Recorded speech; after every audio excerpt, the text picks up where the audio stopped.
De la naissance d'un enfant au transfert d'un patrimoine, chaque situation est unique et mérite d'être bien vulgarisée par des conseillers dans le domaine. Voici la chronique des bonsconseils.com avec Éric Veilleux et Bernard Paquette, conseillers en sécurité financière chez Des Bons Conseils Incorporés.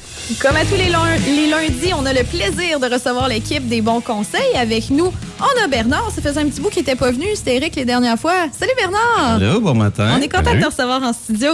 Et aussi. tu nous parles de quelque chose de le fun. Tu nous parles de quoi faire quand on va recevoir de l'argent du gouvernement. C'est rare, mais on a des retours d'impôts dans la vie. Ça va s'en venir là, dans le courant des prochaines semaines. Qu'est-ce qu'on fait avec ça? Ben, tu sais, encore là, c'est excessivement varié. Ben oui. Mais, tu sais, premièrement, on vient de passer la période d'impôt. Fait que, en mon nom, puis tout cela de l'équipe, merci à notre fidèle clientèle, dans le fond, qui nous ont encore permis d'avoir une belle grosse année, une période REER cette année. Tu sais, avec 2023, puis ce qu'on envisageait, ou ce qu'on envisage plutôt en 2024, on savait pas trop comment ça allait aller. Mais tu sais, la plupart des gens font leurs devoirs, sont capables de se mettre de l'argent de côté. Puis tu sais, à un moment donné, oui, certains ont été un peu plus touchés par la période économique un peu plus difficile, mais pour d'autres, ça l'a rien affecté. Fait que les bonnes habitudes demeurent. Puis c'est ça que je veux parler matin. Ceux qui ont réussi à mettre de l'argent de côté, qu'est-ce qu'on en fait avec notre retour d'impôt? Est-ce qu'il va dormir dans notre compte puis qu'il va juste servir à payer le train-train quotidien? Est-ce que vous avez un voyage de prévu? Qu'est-ce qu'on en fait? Oui, parce qu'on peut se gâter aussi. Là. On parle souvent d'économiser, de placer l'argent, d'avoir des bonnes assurances, mais à un moment donné, dans la vie, il ne faut pas juste être prévoyant. Puis, non, puis souvent, faut se gâter, là. le plaisir, puis ce qu'on veut donner, qu'est-ce qu'on veut se gâter, c'est souvent ça, la flamme, dans le fond, qui fait en sorte que vous avez l'énergie et la discipline pour faire le plan. Parce que mettre de l'argent pour mettre de l'argent de côté, Caroline, il y a personne qui aime ça, se priver. C'est carrément, tu te prives de qu'est-ce qui t'apporte tout ce que tu as de récompense puis de nanane. Et que rendu là, c'est sûr, ça prend un objectif. Mais rendu là, est-ce que ton objectif est assez loin pour dire, OK, mon retour de REER, je le replace encore dans un REER? Est-ce que j'ai un projet sur du court moyen terme puis que j'ai quelques mois pour pouvoir faire fructifier mon argent? Est-ce que je le place dans un CELI? J'ai de l'espace dans mon CELI puis je le mets là. Puis, je fais un petit aparté avec ça. Certaines personnes croient encore que le rendement est associé avec le placement. Dans le sens que, mettons, le REER, ça, c'est sur du plus long terme, c'est un peu plus audacieux, puis du CELI, c'est du court terme, c'est un peu plus prudent. Sachez que tout rendement peut se faire avec n'importe quel produit, que ce soit un REER, un CELI, un régime enregistré d'épargne-études, un non enregistré. C'est vraiment le profil de l'investisseur puis la durée de temps que ton argent est placé qui va faire en sorte qu'on va pouvoir être super audacieux. C'est pas le non REER ou CELI qui change. Non, exactement. Mais exactement. Mon papa me disait un peu pour que ça m'aide à comprendre, là, parce que, tu sais, il y en a des gens qui sont visuels, là, plus que, tu sais, on dit des mots de même, des fois, c'est difficile à concevoir. Mais il me disait, c'est comme des boîtes. Puis après ça, la boîte, tu la places dans une étagère qui va t'ordonner de l'argent, tu sais. Mais chaque boîte, tu peux la placer dans la même affaire, dans le fond, là. Mais la boîte, c'est le REER, la boîte, c'est le CELI. Puis après ça, selon l'étagère c'est à laquelle tu la places, là, ça va être du 2 % que tu vas faire, du 3, du 4, du 5, ça dépend. C'est ça, exact. Oui, les grandes lignes sont là. Puis, tu sais, une stratégie que j'adore faire, parce que pendant la période REER, on l'explique souvent, il y a différentes choses. Oui, il va y avoir le crédit, si on veut, d'impôt qui est appliqué sur notre plus haute tranche d'imposition du gouvernement. Fait que, par exemple, si je me situe dans les alentours de 65 000, 70 000, je paye 36 % d'impôt. Bon, d'accord. Fait que c'est quand même assez facile. Ça prend pas un ingénieur pour calculer que, OK, je vais récupérer 36 % de mon investissement. Je place un 10 000, il y a un 3 600 qui va me revenir. D'accord? C'est quand même assez simple. Mais si j'ai des enfants, on va aller chercher des revenus d'allocation familiale supplémentaires. Aussi, ouais. Donc, c'est là que je veux faire en sorte qu'on va aller chercher une quarantaine de % minimalement avec notre retour d'impôt.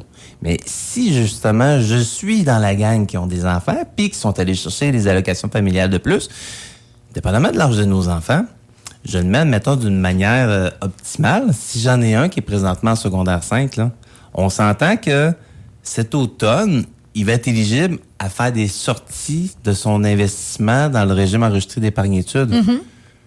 C'est dans moins d'un an. Donc, si j'ai reçu un retour d'impôt, par exemple, que j'ai placé, justement, je suis dans la braquette de 36 %, j'ai placé un montant dans mon année totale aux alentours de 8 000, ben j'ai un 3 000 qui m'est revenu de retour d'impôt. Ben si ce 3 000-là, que j'ai déjà été chercher une quarantaine de pourcents, je le remets dans un régime enregistré d'épargne-études, dans moins d'un an, dans 6 mois, je vais être capable de le ressortir, puis il va avoir encore été bonifié d'un 30 %. Ah oui, c'est pas pire. Donc là, c'est très, très pas cool. pire. Vraiment. C'est pas pire. C'est une excellente stratégie. Ouais.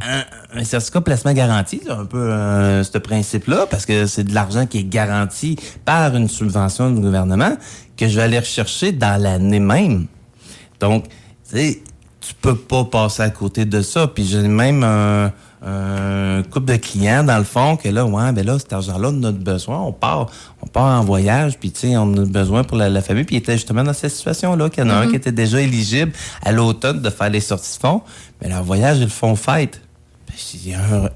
Un n'empêche pas l'autre. Fait que je vais aller rechercher, dans le fond, ben, le gouvernement va subventionner une partie de ton voyage. Oui, ben dans le fond, c'est Ça se prend bien, celle-là. Ben oui. Puis si tu n'acceptes pas, pourquoi? Il y avait, tu sais, aucun stress. C'est pas un speech de rentabilité avec l'intérêt, que tu sais, il y a une incertitude. Là, avec de l'argent qui était garanti, on refaisait un double dip. Ben on allait oui. chercher quasiment autant que la personne était allée chercher avec son retour d'impôt à la base. Mais c'est aussi, je pense qu'il faut peut-être essayer de prévoir. Là. Il y a des gens, des fois, qui arrivent à la fin de l'année, puis ils disent, j'ai pas d'argent pour placer dans mon REER. Puis ça, puis on y pense pas vraiment à l'avance.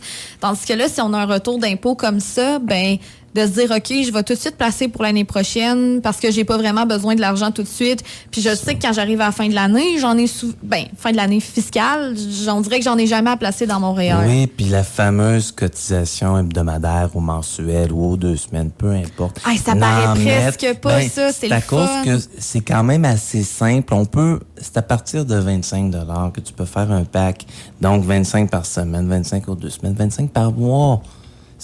Mais en bout de compte, C'est tu as rien, placé là. beaucoup d'argent, puis tu le vois presque pas passer dans ton Oui. compte. Tu sais, ça, je veux dire, 25 $ par semaine, là, c'est pas tant que ça. Là. Non, t'es censé arriver, là. Tu sais, c'est pas censé jouer sur ta qualité de vie d'enlever ce montant-là.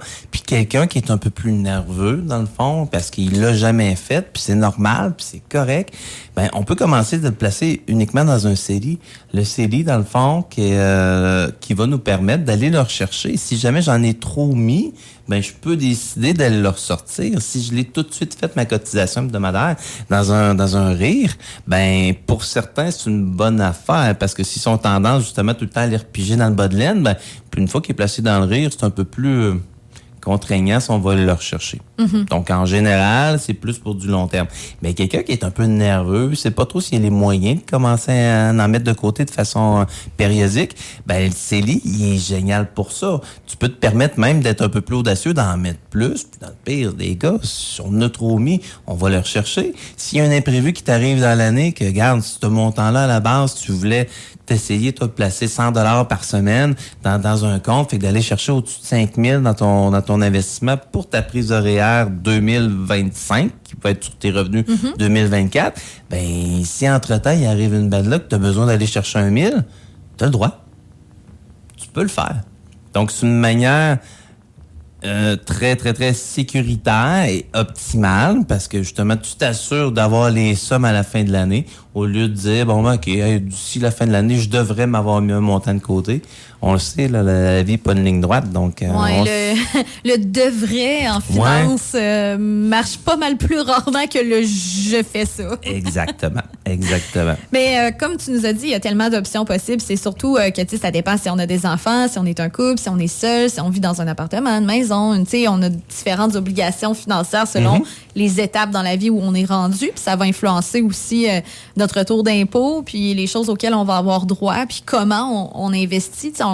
On l'a pas dit, mais l'argent qu'on a de retour, ben on pourrait tout de suite la mettre dans un CELIAB si on prévoit aussi acheter une maison. Tu sais, c'est plein de choses comme ça, mais dans le fond, comme tu nous le dis souvent, ben chaque personne est différente. Fait que pour ça, il faut consulter un conseiller financier puis venir vous voir parce que c'est difficile de le savoir soi-même là, quand on n'est pas des experts en finance. Oui, puis de savoir un peu les deux côtés, dans le fond, la restriction, parce que plus il y a un gros nanan, ben en général, plus il y a une restriction intense. Et, si on veut pas que la restriction, dans le fond, nuise un peu à notre qualité de vie ou nous restreigne pendant des années, ben il faut le savoir avant de faire la transaction. Évidemment, bien sûr. Desbonsconseils.com pour tous les détails sur votre équipe, pour prendre rendez-vous avec vous et tout ça. Oui, totalement. Puis cette semaine, Éric et moi, on est en relâche avec nos petites familles, fait qu'on récupère un peu les airs papa qu'on n'a pas fait pendant les 2 derniers mois. Mais on a notre équipe, on a Julie et Casey qui sont au bureau, qui attendent puis qui sont là pour prendre la relève dans le fond puis répondre à vos besoins puis fixer vos rencontres avec nous dès la semaine prochaine. Oui, puis j'invite les gens aussi à aller faire un tour sur votre page Facebook des bons conseils parce que vous avez partagé une vidéo, je pense que c'est la semaine passée, vous avez repartagé la vidéo là, humoristique que vous avez eu bien du fun à tourner, j'ai l'impression. Un peu, oui. Je vous invite à aller voir ça et découvrir une stratégie financière là, que tu présentes avec Éric. C'est clair. Si ça s'applique pas à vous, ça va vous mettre au moins sourire. Yes. Merci beaucoup, Bernard. On se dit à la prochaine. Merci. Bonne semaine. Salut. Desbonsconseils.com vous a été présenté par Éric Veilleux et son équipe située au 135-25 boulevard Lacroix à Saint-Georges. De la naissance d'un enfant au transfert d'un patrimoine, différentes stratégies s'offrent à vous. Parce que chaque situation financière est unique. Vous devez vous assurer d'en tirer le maximum. Notre équipe d'expérience est là pour vous donner les bons conseils dont vous avez besoin. Communiquez avec nous au 228-72-24 ou desbonsconseils.com.